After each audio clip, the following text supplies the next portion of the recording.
আসসালামু আলাইকুম। S A Majumdar IT সলিউশনের পক্ষ থেকে সকল শিক্ষার্থীদেরকে অভিনন্দন জানাচ্ছি। নিশ্চয়ই ভালো আছেন। এমএস ওয়ার্ডের নিউ ওপেন সেভ নিয়ে আলোচনা করব। একটা নতুন ডকুমেন্টস কীভাবে আনবে, একটি ফাইল সেভ আছে কিন্তু কীভাবে ওপেন করব সেটি দেখাবো। একটি ফাইল কীভাবে নতুন ডকুমেন্টসকে সেভ করব সেটি দেখাবো, এবং সেভকৃত কোনো ফাইলকে সেভ এস কীভাবে করবো সেটি নিয়ে আমি সাইদ আহমেদ মজুমদার আপনাদের মাঝে উপস্থিত হয়েছি। সুপ্রিয় শিক্ষার্থীরা, দেখতে পাচ্ছ এখানে একটি ফাইল আছে যেখানে একটি বিভিন্ন কিছু লেখা আছে, কলাম আছে, টেবিল আছে। ইভেন সেটিকে আমরা কিভাবে নতুন ডকুমেন্টস কীভাবে আনবো। Office file button click, new click, আমার কাছে একটা ডায়লগ বক্স আসছে, ব্ল্যাঙ্ক ডকুমেন্টস ক্রিয়েট ক্লিক, একদম সোজা ব্ল্যাঙ্ক ডকুমেন্টে ক্লিক করেছি, তারপরে ক্রিয়েটে ক্লিক করব। নতুন পেজ আমার সামনে চলে আসছে। এই যে শিক্ষার্থীরা দেখো, এটি আমার পূর্বের পেজটা, এটি আমার নতুন পেজটা। এখন যেটি হচ্ছে, আমি পুরাতন পেজটা নিয়ে আসছি, এনে আমি আবার দেখাচ্ছি ব্ল্যাঙ্ক পেজ, তারপরে ক্লিয়ার কেস আমি আরেকবার নতুন করে দেখালাম, নতুন পেজ চালু হচ্ছে। তাহলে কয়টি হয়েছে আমার? এই যে পুরাতন পেজ। এখন আমি একটা ফাইল ওপেন করব। আগে সেভ ছিল, যে কোনো একটি ফাইল ওপেন করব। ওপেনে ক্লিক করেছি, ওপেন সেভকৃত যে কোনো একটি, এই যে একটা ফাইল আছে তোমার সৃষ্টি যদি হয় এত সুন্দর, সিলেক্ট করলাম, ওপেন ক্লিক করলাম, সেভকৃত একটি ফাইল ওপেন হয়ে গেল। ঠিক আছে, এই ফাইলটা এক সময় সেভ ছিল, সেটি ওপেন আছে। আবার ক্লোজ করলাম, নো।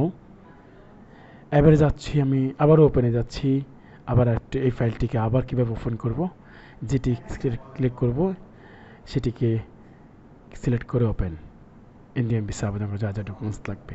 সেভাবে শিক্ষার্থীরা, এরপরে আমরা যাব নিউ ব্ল্যাঙ্ক পেজ দেখিয়েছি, নিউ দেখিয়েছি, তারপর হচ্ছে কীভাবে একটি সেভকৃত ফাইলকে ওপেন করে সেটি দেখালাম। তারপরে হচ্ছে এটিকে আমরা একটি নতুন ডকুমেন্টসে কিছু লিখে কীভাবে সেভ করব সেটি আমরা দেখাবো। হ্যাঁ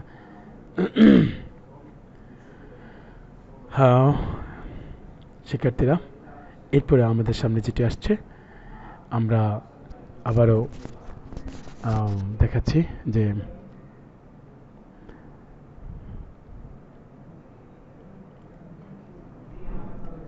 একটি ফাইল আমাদের সামনে আছে, সেটি হচ্ছে কিভাবে আমরা একটি ফাইলকে সেভ করব।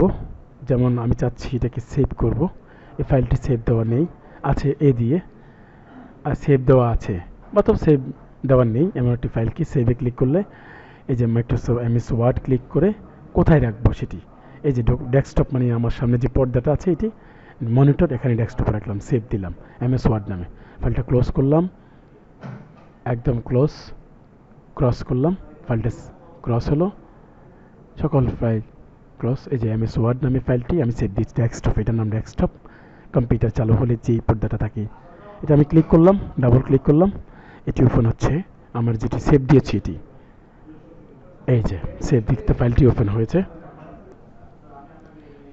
শিক্ষার্থীরা, তুমি দেখতে পাচ্ছ আমরা কীভাবে সেভ এস করবো। সেভ এসে ক্লিক করেছি, সেভকৃত ফাইলটা, এই ফাইলটা সেভ ছিল, এই জন্য সেভ এসে ক্লিক করেছি। সেভ এসে ক্লিক করে এই ফাইলটার অন্য নাম দেব, জাস্ট W01 ডেস্কটপে সেভ দিয়েছি। এখন আমরা এটাকে ফেলে দিলাম বা খালি করে দিলাম, সেভ দিলাম, কন্ট্রোল এস বা সেভ। এখন আমারও যে দুইটা ফাইল, একটি হচ্ছে যে এমএস ওয়ার্ড, একটা হচ্ছে যে এমএস ওয়ার্ড এই, সেই ফাইলটি দুইটি ফাইলের কাজে দেখালাম। এবং তোমরা নিশ্চয়ই দেখতে পাচ্ছ সেভ এস এবং নিউ ওপেন, সবটা আমি দেখালাম। এবং শিক্ষার্থীদের সকলকে ধন্যবাদ জানাচ্ছি, শেয়ার, সাবস্ক্রাইব এবং লাইক দেওয়ার জন্য অনুরোধ জানাচ্ছি। আসসালামু আলাইকুম রহমতুল্লাহ।